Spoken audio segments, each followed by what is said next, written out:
बच्चों, आज मैं आपके सामने क्रिमिनोलॉजी एंड पेनोलॉजी अपराध शास्त्र और दंड शास्त्र से संबंधित एक वीडियो लेक्चर लेकर उपस्थित हुआ हूं। देखिए, आज क्रिमिनोलॉजी एंड पेनोलॉजी अपराध शास्त्र और दंड शास्त्र, इसमें what do you understand by positive schools, explain. प्रत्यक्षवादी संप्रदाय से आप क्या समझते हैं, समझाइए। इसको कुछ पॉइंट वाइज मैंने यहाँ डिफाइन करने की कोशिश की है, आप एक बार समझ लें, फिर मैं इलेबोरेट करूँगा। Number 1, number 2, number 3। नंबर 1 पर पॉजिटिव स्कूल्स को 3 नामों से बताया गया है: रियलिस्ट स्कूल, पॉजिटिव स्कूल और थाइपोलॉजिकल स्कूल, यानी कि वास्तविक संप्रदाय, प्रत्यक्षवादी संप्रदाय और प्रारूपवादी संप्रदाय। ध्यान रखें बच्चों, जब भी परीक्षा में कोई क्वेश्चन पूछा जाता है, इन तीनों में से किसी नाम से भी वो आपसे प्रश्न पूछते हैं, आपको उत्तर यही देना है। यानी कि प्रत्यक्षवादी संप्रदाय, वास्तविक संप्रदाय और प्रारूपवादी संप्रदाय, इन तीनों का मीनिंग एक ही है। फिर हमने 3 पॉइंट बताए हैं, यानी कि प्रत्यक्षवादी संप्रदाय को 3 भागों में विभाजित किया है। यहाँ लोम्ब्रेसो ने इटालियन और लोम्ब्रेशियन स्कूल, गोडार्ड ने मेंटल टेस्टर स्कूल, फ्राइड ने साइकेट्रिक स्कूल। साइकेट्रिक स्कूल को 3 भागों में विभाजित किया है नीचे, 1, 2, 3। Oedipus complex, unconscious frustration, repression of basic drives. इन 3 रूप से साइकेट्रिक स्कूल को डिफाइन किया है। अब हम 1 बाय 1 करके इसको समझने का प्रयास करेंगे। जैसा कि बच्चों मैंने बताया है कि इसमें पूछने का तात्पर्य ये है कि आप पॉजिटिव स्कूल से क्या समझते हैं, प्रत्यक्षवादी संप्रदाय से अपराध शास्त्र में क्या तात्पर्य है, क्या समझते हैं, इसको समझाइए।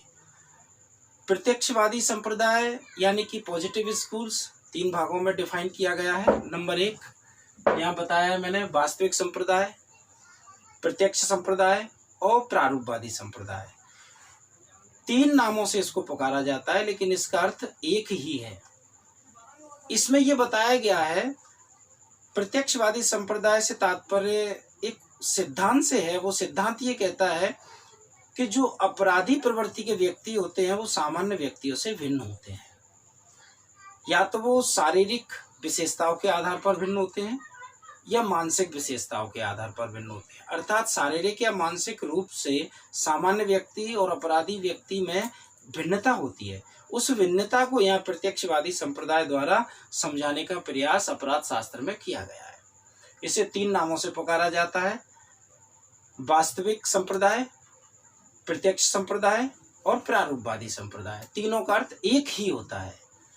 ठीक, 3 भागों में से विभाजित किया गया है।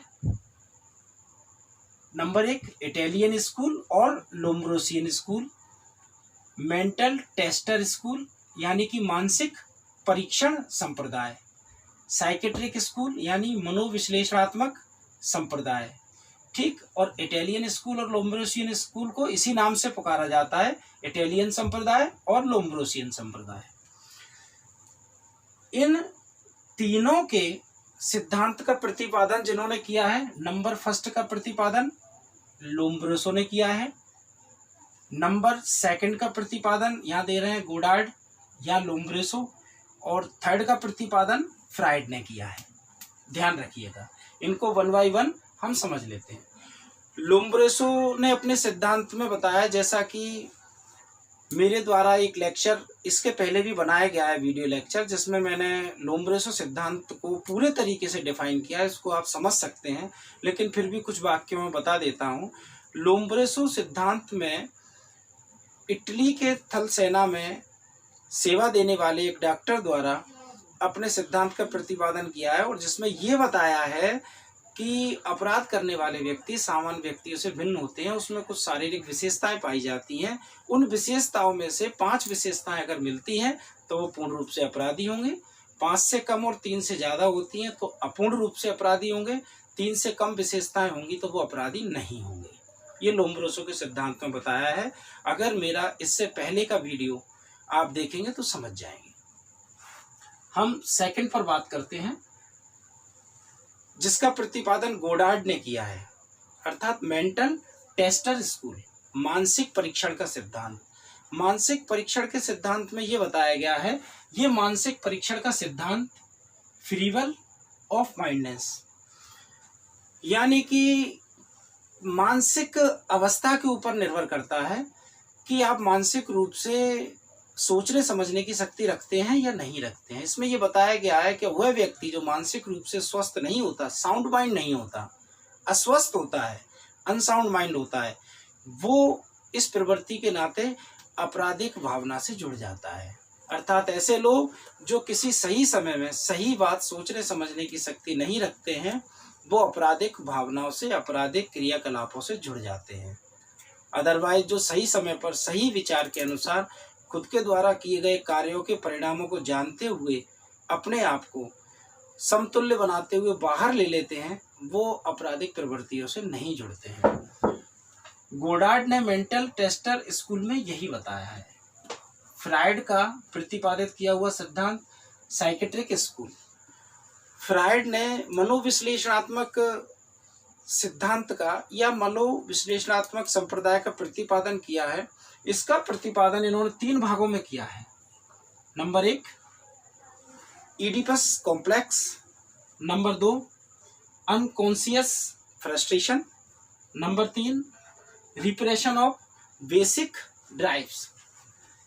इडिपस कॉम्प्लेक्स एक, अनकॉन्शियस फ्रस्ट्रेशन यानी कि अचेतन निराशा। इडिपस कॉम्प्लेक्स एक, अचेतन निराशा 2, रिप्रेशन ऑफ बेसिक ड्राइव, मौलिक इच्छाओं का दमन। 3 तरीके से 1 बाय 1 करके हम समझते हैं। Oedipus complex. इडिपस कॉम्प्लेक्स से तात्पर्य एक ऐसे संप्रदाय से है जिसमें व्यक्ति टोटली डिपेंड होता है इमोशनल डिस्टरबेंस पर, यानी कि मानसिक भावना है। इडिपस कॉम्प्लेक्स एक ऐसा कॉम्प्लेक्स है जिसमें कुछ लोगों को अपने रिलेटिव्स के प्रति, अपने नजदीकी रिश्तेदारों के प्रति या निकटवर्ती लोगों के प्रति यौन भावना उत्पन्न हो जाती है। सेक्सुअल एक्सप्लॉइटेशन उनमें आ जाता है, सेक्सुअल फीलिंग्स उनमें आ जाती है। जब उनमें यौन भावना आ जाती है तो उस यौन भावना को पूर्ण करने के लिए, उसकी संतुष्टि प्राप्त करने के लिए वो किसी भी हद तक अपराध कर सकते हैं और आपराधिक प्रवृत्ति की ओर बढ़ सकते हैं। ऐसा ही इस मामले में हुआ था। इंडिपस थीव्स यूनान का राजा हुआ करता था और उस इंडिपस थीव्स में अपने माँ के प्रति यौन भावना उद्दीप्त हो गई, जिस यौन भावना को उसने शांत करने के लिए अपने पिता की हत्या कर दी और वहीं से इस सिद्धांत का प्रतिपादन हुआ, Oedipus complex. Second, unconscious frustration, अचेतन निराशा। जब कोई व्यक्ति किसी लक्ष्य में, जिस लक्ष्य को प्राप्त करना चाहता है, असफल होता है तो उस असफलता के कारण वो निराश हो जाता है। उस निराशा के कारण वो लोगों के प्रति अपने बदलाव देखने लगता है और उन बदलावों के कारण उनसे द्वेष रखने पड़ता है और इस द्वेष रखने के कारण एक नया संप्रदाय उत्पन्न होता है, अनकॉन्शियस फ्रस्ट्रेशन, अचेतन निराशा। Third, repression of basic drive, मौलिक इच्छाओं का दमन। जैसा कि देखने में आता है, कई इच्छाएं अनंत होती हैं। प्रत्येक व्यक्ति में कई सारी इच्छाओं का होना प्राकृतिक प्रकृति की देन है, लेकिन जरूरी नहीं है कि सारी इच्छाएं पूरी हों। ऐसी स्थिति में जब कुछ लोगों की इच्छाएं पूरी नहीं होती हैं तो उनमें कुंठाएं उत्पन्न होती हैं, कुंठाओं के शिकार हो जाते हैं। अर्थात इच्छाओं का पूरा न होना अपने आप में अंतर मन में एक निराशा उत्पन्न करती है। उस निराशा के कारण वो उन इच्छाओं को प्राप्त करने के लिए हर संभव प्रयास करते हैं, फिर चाहे वो आपराधिक प्रवृत्ति की ओर ले जाए। इस तरह पॉजिटिव स्कूल्स को 3 नामों से पुकारा गया। Positive schools 1, realist school 2, typological school 3, और इसको 3 भागों में विभक्त किया। Italian school, mental tester school, psychiatric school 3। Psychiatric school को 3 भागों में डिवाइड किया। क्लियर है? इटालियन स्कूल के प्रणेता लोम्ब्रेसो, मेंटल टेस्टर स्कूल के गोडार्ड, साइकेट्रिक स्कूल के फ्राइड। बच्चों, आज का मेरा वीडियो लेक्चर यहीं समाप्त होता है और उम्मीद करता हूं कि मेरे इस वीडियो लेक्चर से आपको काफ़ी लाभ मिलेगा और आपके हित को ध्यान में रखते हुए मैं आगे भी आपको वीडियो लेक्चर प्रोवाइड कराता रहूँगा। हमारे कॉलेज की वेबसाइट पर अपलोड होते रहेंगे। धन्यवाद।